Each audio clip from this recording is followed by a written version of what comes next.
Hi అండి, నేను మీ Shilpa Vinay. Welcome to Vincy kitchen. ఈరోజు మన రెసిపీ వచ్చేసి సూపర్ సాఫ్ట్ స్పాంజ్ కేక్. చూడండి కేక్ ఎంత సాఫ్ట్గా ఉందో కదా.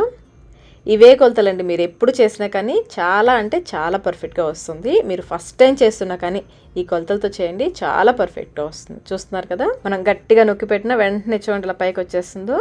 సాఫ్ట్గా, టేస్ట్ కూడా చాలా చాలా బాగుంటుంది. అచ్చం మనం బేకరీలో తిన్న స్పాంజ్ కేక్ లాగానే ఉంటుంది. మరి ఇంకెందుకు ఆలస్యం, ప్రాసెస్లోకి వెళ్ళిపోదాం. ముందుగా మిక్సింగ్ బౌల్లో ఒక జల్లెడ పెట్టేసుకుని అందులో 1 కప్పు మైదా పిండి, వెయిట్లో వచ్చేసి ఇది 125 గ్రాముల మైదా పిండి. ఇందులోనే 1 టీ స్పూన్ బేకింగ్ పౌడర్, వెయిట్లో వచ్చేసి 5 గ్రామ్స్ ఉంటుంది. అలాగే 1/2 టీ స్పూన్ బేకింగ్ సోడా, వంట సోడా అంటారు కదా, ఇది వెయిట్లో వచ్చేసి 1.25 గ్రామ్స్ ఉంటుంది. అలాగే 2 చిటికెళ్ళ సాల్ట్ కూడా వేసేసుకుని జల్లించుకోవాలి. మనం మైదా వచ్చేసి 125 గ్రామ్స్ తీసుకున్నాం కదా, అంటే పావు కిలోలో సగం తీసుకున్నాము. మనకి కేక్ వచ్చేసి అటు ఇటుగా అరకిలో కేక్ వస్తుంది, 1/2 కేజీ కేక్ వస్తుంది. మీకు కేజీ కేక్ కావాలనుకుంటే పావు కిలో మైదాతో చేసుకోవచ్చు, దీనికి డబల్ చేసుకొని చేసుకోవచ్చు. ఇలా జల్లించుకుని పక్కన పెట్టేసుకోండి. ఇప్పుడు అడుగు మందం కల గిన్నె కానీ లేదంటే కేక్ టిన్ కానీ, ఇక్కడ నేను 8 ఇంచ్ కేక్ టిన్ తీసుకున్నాను. నూనెతో బాగా గ్రీస్ చేసుకోవాలి, అంచుల్ని కూడా నూనెతో బాగా గ్రీస్ చేసుకోవాలి. ఇందులో నేను బటర్ పేపర్ వేస్తున్నాను. మీ దగ్గర బటర్ పేపర్ లేకపోతే పొడి మైదా పిండితో అంతా కూడా డస్టింగ్ చేసుకుని ఎక్స్ట్రా పిండిని తీసేసుకోండి. దీనిపైన కూడా 2 చుక్కల నూనె వేసేసి గ్రీస్ చేసుకుని పక్కన పెట్టేసుకోండి. అలాగే ఈ కేక్ టిన్ పట్టేలాగా ఒక పెద్ద గిన్నె తీసుకుని, కుక్కర్ కానీ అడుగు మందం కల ఒక పెద్ద గిన్నె తీసుకుని ఇందులో ప్లేట్ని పెట్టేయండి. మీ దగ్గర ఇలాంటి ప్లేట్ లేకపోతే మామూలు ప్లేట్ అయినా బోర్లించి పెట్టేయచ్చు. మూత పెట్టేసి లో ఫ్లేమ్లో 5 నిమిషాల పాటు ప్రీహీట్ చేసుకోవాలి. ఇప్పుడు మిక్సీ జార్ తీసుకుని ఇందులో 1/2 కప్పు పంచదార వేసుకోవాలి. వెయిట్లో వచ్చేసి 150 గ్రామ్స్ పంచదార. మీరు బాగా కేక్ని తీయగా ఇష్టపడే వాళ్ళైతే 1 కప్పు వరకు, అంటే 200 గ్రాముల వరకు పంచదార వేసుకోవచ్చు. అలాగే ఇందులో 1/2 కప్ వచ్చేసి ఆయిల్, ఫ్లేవర్ లేని ఆయిల్ ఏదైనా వేసుకోవచ్చు. అలాగే 2 గుడ్లు, 1/2 కప్పు పాలు, కాచినవైనా పర్లేదు పచ్చివైనా పర్లేదు, కాచినవైతే బాగా చల్లారాక వేసుకోండి. అలాగే 1/2 టీ స్పూన్ వెనీలా ఎసెన్స్ కూడా వేసేసుకుని మధ్య మధ్యలో ఆపుకుంటూ 2 నిమిషాల పాటు గ్రైండ్ చేసుకోవాలి.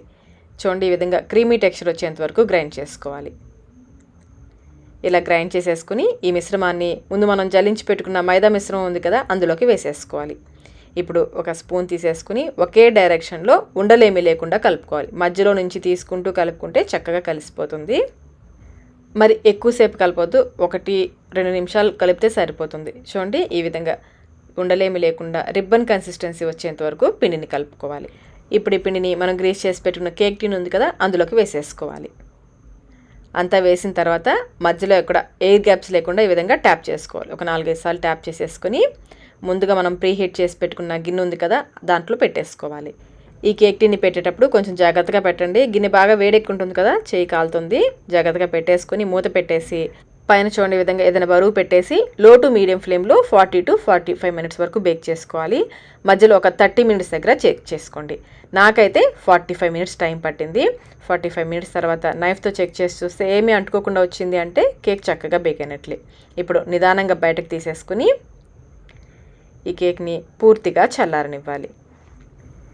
కేక్ పూర్తిగా చల్లారిన తర్వాతనే డిమోల్డ్ చేసుకోవాలి. ముందు ఈ విధంగా నైఫ్తో ఎడ్జెస్ని లూజ్ చేసుకుని పైన ఒక ప్లేట్ని పెట్టి రివర్స్ చేసామంటే చక్కగా ఈజీగానే వచ్చేస్తుంది. పైన 2-3 సార్లు ట్యాప్ చేయండి, అంటుకోకుండా ఈజీగానే వచ్చేస్తుంది.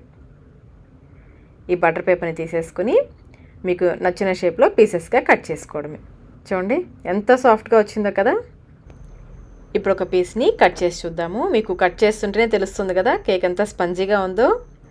ఆ టెక్స్చర్ కూడా అచ్చం మనకి బేకరీలో మనం స్పాంజ్ కేక్ కొంటాం కదా, సేమ్ అదే టెక్స్చర్లో వస్తుంది. టేస్ట్ కూడా చాలా చాలా బాగుంటుంది. ఇవే కొలతలండి, మీరు ఎప్పుడు చేసినా కానీ చాలా పర్ఫెక్ట్గా వస్తుంది. మనం నొక్కి చూసి వెంటనే వదిలేసామంటే దానంతట అదే చక్కగా పైకి వచ్చింది అంటే కరెక్ట్గా వచ్చినట్లు. మరి ఈ కొలతలతో మీరు కూడా ఒకసారి తప్పకుండా ట్రై చేయండి. ట్రై చేసి మీకు టేస్ట్ ఎలా అనిపించిందో మాకు కమెంట్ రూపంలో తెలియచేయండి. ఈ వీడియో మీకు నచ్చినట్లయితే లైక్ చేయండి, మీ ఫ్రెండ్స్కి ఫ్యామిలీ మెంబర్స్కి షేర్ చేయండి. Thank you.